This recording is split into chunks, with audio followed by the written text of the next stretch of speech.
Ուրեմն մեզ մոտ են ներկայացել իրական մարմնից ներկայացրել են քննչական կոմիտեի քննիչի որոշում, որի համաձայն պետք է թիվ քրեական վարույթով Միքայել Սրբազանին ձերբակալեն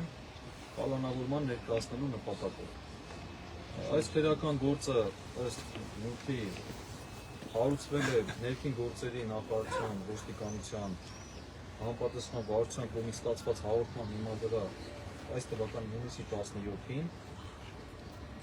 մեջը առիթը նշված է 2024 թվականի փետրվարի 3-ին երեկին տված հարցազրույցի ժամանակ Միքայել Սրբազանի խոսքերին։ Իբրև իշխանությունը զավթել է սահմանադրական կարգը բռնի տապալելուն ուղղված հրապարակային կոչերի առաջ, 1 տարի մի քանի ամիս առաջ։ Ակնհայտ է, որ սա հակաեկեղեցական այս գործընթացի շրջանակներում է կատարվում։ Հիմա ընթացակարգը այսպես է լինելու, Միքայել Սրբազանը, երբ որ ներկայանա քննչական կոմիտե, պետք է իրենք ներկայացնեն միջնորդություն դատարան կալանքի հարցը լուծելու համար, եւ արդեն դատարանում դա քննվելու է, դատարանը որոշի կալանավորելու թե ոչ։ Մեր գնահատմամբ սա ակնհայտ ապօրինի հետապնդում է, քրեական հետապնդում է, բայց հաշվի առնելով վերջի զարգացումները, բնականաբար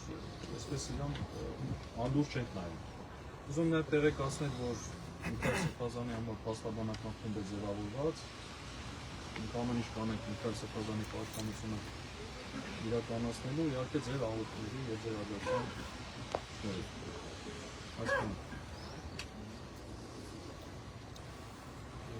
Ոնց տանել։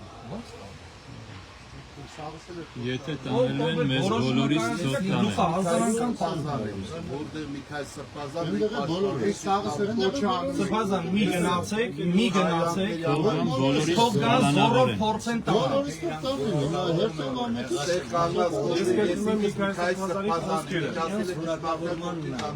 Սրբազան դուք մի գնացեք, թող փորձեն բոլորս գերում։ Սաղսը կոչը անում ենք ինձ հիմա։ Բոլորս գերում։ Գնանք ժողով անենք, մեր ժողով անենք, հարցեր ունենք քննարկելու, քննարկենք որոշումներ կայացնենք։